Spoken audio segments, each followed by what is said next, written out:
Hi, 9th and 10th grade. I wanted to go ahead and do our lesson for today. Now, yesterday was just a review lesson. Yesterday was Wednesday, and it was just review. You were reviewing verbs and verbals, which I know can be really confusing. So make sure you're utilizing the videos that I've made. Make sure that you're looking at all the information that I've put up for you. Make sure you're reading through the first part before you get to your exercises. Make sure you're looking over all of that to help you before you try to jump right in with the verbs and verbals. It can be a confusing topic, and it's unfortunately there's lots of confusing things in the English language, and some of the things they put in there, like verbals, they almost seem like they're purposely there to try to trip you up, and they're not, but it's just the way that we talk here in the US and in, I guess, any English speaking country. We just talk different. So I just wanted to encourage you guys with that. Do your best. Obviously yesterday was just review because I really feel like you guys needed that review. Not that you did badly, I just wanted to make sure that it's nice and firm in your mind. Today, we're going to get into using the principal parts of verbs. Those of you who have been in my classes before, we've done this a little bit. We've hit on this. Those of you who have never been in our school or you've never used this curriculum, you're probably going to be a little confused. I will try my best to explain it in the simplest and easiest way possible to help you break it down and to help you understand. So I am going to help you the most that I can on this video. I will say that you're probably going to have to watch the video more than once, and that's okay. Fast forward it to wherever this section is that you're having trouble, whatever you need to do, and just find what you need to find. So today we're going to talk about using principal parts of verbs. If you're in 10th grade, you're on page 88. If you're in 9th grade, you're on page 103. Okay, so deep breaths. Here we go. All verbs can be classified as regular or irregular. That's just how every verb is. It has a classification of regular verb or an irregular verb, depending on the way the past and the past participle are formed. Don't let that confuse you. We're going to talk about it. It's okay. So regular or irregular, depending on the way the past and the past participle are formed. Regular verbs form the past and the past participle by adding ed, d, or t to the present tense of a verb. Let me give you an example. The verb burn, like you burn wood. All right, if we want to change that to the past, talking about yesterday, so today we burn leaves. Our yard right now is full of leaves. As a matter of fact, you can probably every once in a while you hear a really loud noise. That's my husband mowing, and he's mostly mowing leaves because we don't have a lot of grass right now. So we burn leaves. Today we are burning leaves, okay? That's the present tense. So how do we make that a past tense? Well, you already said it in your head because you know how to say it, you just don't realize that you're doing it. Yesterday, I burned leaves. Okay, you burned them. B-U-R-N-E-D. You burned the leaves yesterday. If you come into school, hopefully when we can all get back together and we can see each other, and you have your hand wrapped up, and I'm like, what on earth happened? You're not going to say, oh, I burned my hand. No, okay, that's what little kids would say. They don't understand tenses of verbs. You would say, oh, I burned my hand yesterday. I touched the oven, didn't realize mom had something in there, grabbed a pan out of the oven, burned my hand. I did that one time in high school. I was making cornbread in a cast iron skillet, which is still the best way to make cornbread in my opinion. And so I had put the cast iron skillet in there to heat up, because when this particular recipe, you put the oil in the pan, you put the pan in the oven, let it heat up, and then when you pour your cornbread mixture into it, it sizzles up and it sounds really cool and it looks really nice and it gives a nice crispy edge to your cornbread. So I was doing that, and I went to pull it out of the oven. I can't remember if I had the mix in it yet or not. It doesn't really matter. But anyway, as I went to pull it out of the oven, I even had an oven mitt, because cast iron, the entire thing gets hot. There's nothing that doesn't get hot with a cast iron skillet. So I went to pull it out of the oven, and the oven mitt didn't cover the last part of the handle, and that handle stuck right here to my hand. And I didn't realize it at first because it took a second for those pain receptors to send it to my brain like, hey, dummy, you're hurting. That hurts, by the way.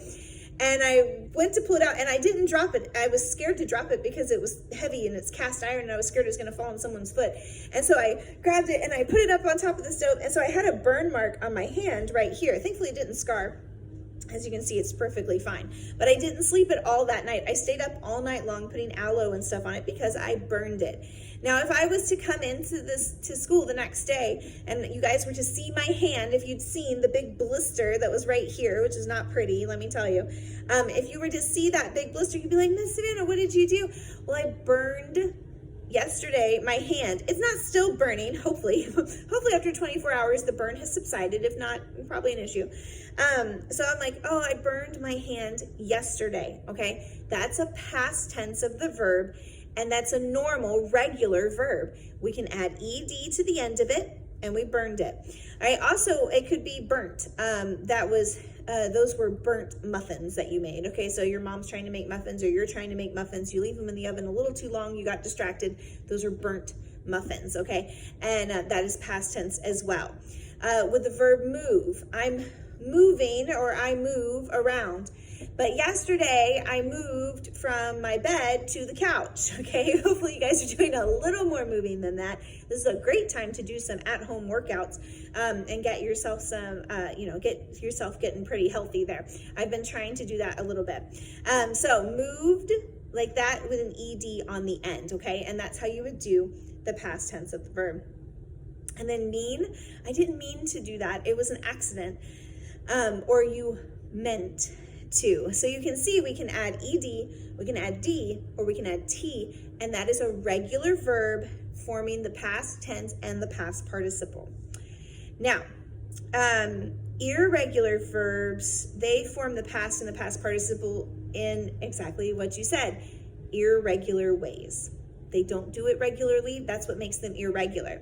So let's talk about that. So the verb come. If I say, you come here, I need to talk to you. Or if I said yesterday they came to the house, I didn't add a D, I didn't add an ED, and I didn't add a T. What did I do? I completely changed the word. I went from come to came. Now that is an irregular verb forming the past tense. But then for the past participle, we go back to come, which is the present tense. So he did come, he will come, he has come. All right, so the past participle is basically the same as the present tense, and the past tense is a completely different word. That's an irregular verb. We don't just add ed, d, or t. We completely change the word and completely change what we're talking about. Same for drive. I drove yesterday. I have driven, 5 miles today. So drive, drove, and driven. 3 completely separate words, and that makes them irregular. Same for see. I see something. I saw something. I have seen something. If you have never been in one of my English classes, that is one of my biggest pet peeves.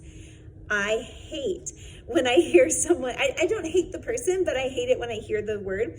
I hate it when someone says, oh, I seen that. Oh, good grief. No, you didn't. You saw it or you have seen it. And we do live in the South. And so that is something that I hear quite often because we live in the South. And for whatever reason, we just don't form our verbs all the time correctly. And that is one of my biggest pet peeves. If any of you have ever been in my English classes before, you have probably heard me talk about this because it drives me crazy. And it's especially difficult when we have a guest speaker coming to chapel or when someone's speaking in church, and I'll see some of my students turn around and look at me when they sometimes say, I seen. And when they do that, the other students turn around and look at me. I'm like, don't look at me, don't look at me. I try to look past it with most people, and I do. But it's just one of those little pet peeves. There's just certain words that you don't like to hear. Without have in there, the I seen just... Oh, it really bothers me. And I don't let it show. I don't correct people because it's not very polite. But inside, my soul died slightly when someone says that. I seen that. Oh, no, heavens to Betsy. No, you didn't. You saw it. And you have seen it. All right, so this is one of my pet peeves. So this one is an irregular verb, though. The present is see. The past is saw. And the past participle is have seen. Remember that the past participle always has a helping verb. It's never by itself. If we form a past participle by itself, it won't make sense. Just like I driven. You didn't driven, that doesn't make sense. It doesn't flow correctly. You drove or you have driven. So if someone pulls up in a cool sports car and they let you drive it, then you have it on your repertoire. I've driven that kind of car before, whatever, fill in the name of a cool car that you would like to drive. So you say, I've driven that kind of car before. Okay, you have driven it. You wouldn't just say, I driven that. Okay, I hope not. That would be kind of confusing. So you have driven that. And then the last one is set. When you're setting something on the table, okay, guess what? All three forms of this verb are the exact same. Set, set, and set. The present tense is set, the past tense is set, and the past participle is also set. Right? I know, it's crazy. But that's an irregular verb, and that's what happens with irregular verbs. They don't form themselves regularly. They are different. And that's just some of the beautiful quirks of the English language, because we speak English and we speak it weirdly, and that's why English is probably one of the hardest languages to learn. Actually, it is one of the hardest languages to learn. English is one of the most difficult, because think about all the words that we have that look the same but they sound different, or they sound the same but they mean two completely different things. Think about that the next time someone's like, oh, English is hard. English is hard. And even though you've grown up speaking English, all these like special little rules that we're learning, they can be quite difficult. So I just want to encourage you guys, it is hard, and many people coming to the US or going to England or other English speaking countries, they say that English is probably the hardest language to learn next to Chinese. I think Chinese is probably the most hard to learn. So it's probably the hardest to learn. So yeah, Chinese at the top of the list, and then pretty quickly followed by English. So yeah, we're not an easy language to learn. All right. So that is regular and irregular verbs forming the past and the past participle. Remember that regular verbs will form it with an ed, a d, or a t. Past participle, that would be regular verbs. Irregular verbs will form it differently. And I think, let me double check. Okay, cool. All right, let me make sure 10th grade has the same thing. Okay, great. Okay, awesome. I'm really glad about that.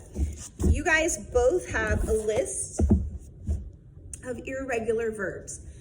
Throughout these next few lessons, you are definitely going to want to look at those.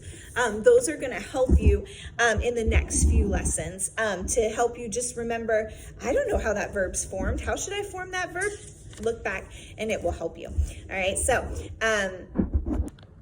yeah, look back at those verbs, look at those two big lists that you have, and it'll help you a whole lot. All right, so that's how you form the past tense and the past participle. So what about the present tense? Both regular and irregular verbs, we saw the present tense, so how do we make them present participles? It doesn't matter if they're regular or irregular, so this makes it easier for us. All right, regular or irregular verbs, present participle. We're just going to add ing. There you go. And that'll make it so much easier. So walk becomes walking. Pray becomes praying. Draw becomes drawing, and eat becomes eating. So we have, remember the four bases that we form all of our other verbs from: present tense, present participle, past tense, past participle. The present participle tense is always formed from the present tense, and we simply add ing. Present, present participle. Walk, walking. Pray, praying. Eat, eating. Okay, present, present participle. All you have to do is add ing, and that will help you. All right, now, sometimes because ing and ed both start with vowels, sometimes you have to change the spelling of words. If you're looking at your pages, look at some of the examples that they give you. So the word tape, we don't really use this word anymore. I always think of like when we were taping an event, like when I was in high school or even younger than that, when we would tape something, we would literally take a tape and put it in a camera, and we would tape something, and it would have actual carbon tape in there that would have the pictures and stuff on it. That was a long time ago. You guys have no idea what I'm talking about. Okay, so this is what I think about, but you can think about like taping up a box for Christmas. All right, so tape goes to taping. So tape, just plain tape, like Scotch tape, is T-A-P-E. Taping, like you're taping a box together, T-A-P-I-N-G. Now we had to drop that E and add I-N-G. Now some of you have been doing grammar like this since kindergarten. That doesn't surprise you. That doesn't come out of left field. You totally understand that. Some of you, you've not done grammar like this, and it's really confusing to you. So remember, if it ends in a vowel, you're going to need to drop that vowel. Most of the time, there are a few words that are exceptions. Again, this is English. We've always got exceptions. Tape, T-A-P-E, taping, T-A-P-I-N-G. Same thing for hope and going to hoping. I hope we win. I am hoping that we win. Get rid of that E, H-O-P-E, go to H-O-P-I-N-G. Get rid of that E, drop the E, and add I-N-G. Take, same thing.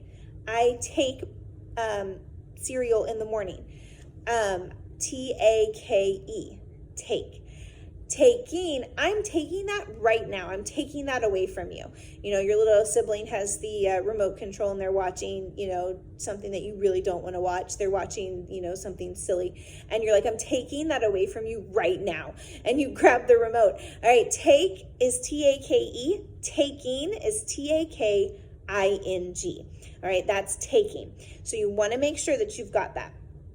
Same with write. If you're writing something, I write something, I am writing something, W-R-I-T-I-N-G, get rid of the E. So there are several words that you're going to have to drop that E and add I-N-G. For verbs that are ending in Y, okay, verbs that end in Y, you change the Y to an I and you add ed. Some of you are like, oh yeah, I totally remember this. And some of you are like, you're speaking Greek to me right now. This is not English, this is Greek class. I don't understand. So think of the word like cry. All right, you cry at a sad movie. All right, I cried yesterday. You're going to change that Y to an I. So instead of C-R-Y, which is cry, present tense, cry, you're going to change the Y to an I and you're going to add ed. I cried yesterday. C-R-I-E-D. So there are several words that before you can add the ed, if they're ending in Y, you've got to change that Y to an I and add ed. Let me show you an example because I don't want to confuse you. I want to show you, I want you to be able to see it. Some of you are more visual learners, and so seeing it is what's going to be the best thing for you.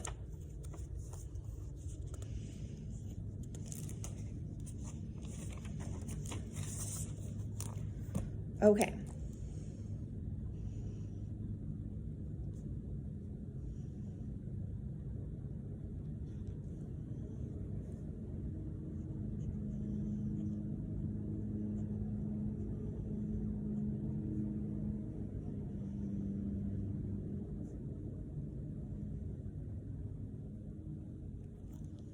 Okay, guys, look at this.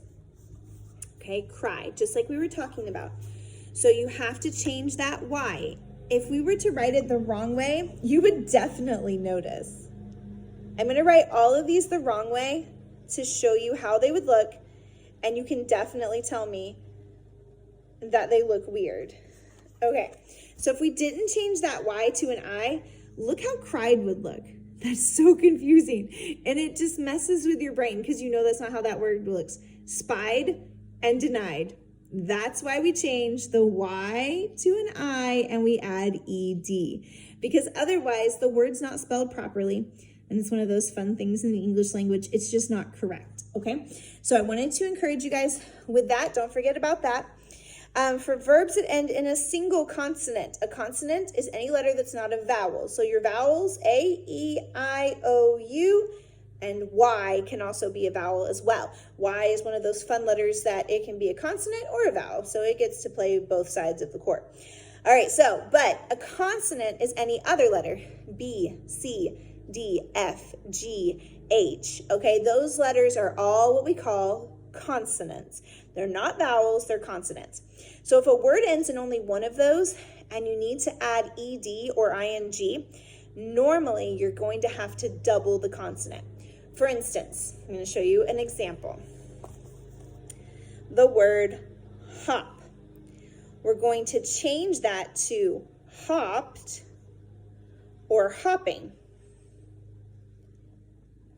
All right, Easter was last Sunday, and several of you, I hope that you still get Easter baskets. Maybe you did. And when you were a little kid, you probably believed in the Easter bunny. I never did. The pictures that my mom made me take with the Easter bunny, I'm mostly screaming because I thought he was terrifying. He is actually kind of terrifying. Anyway, so hop is your verb.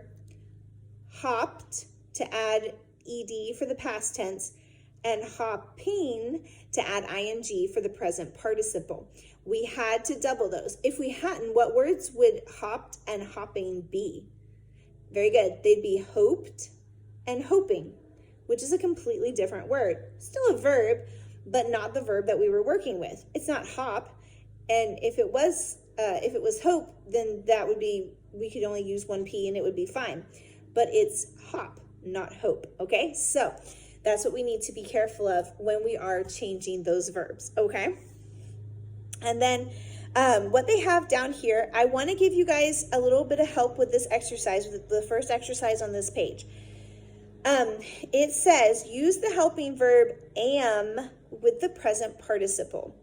Now, I'm explaining this to you because I had a couple of middle schoolers who had some trouble with it. I know you guys are older than middle schoolers, but it's easy when you're looking at the instructions to kind of skip over that.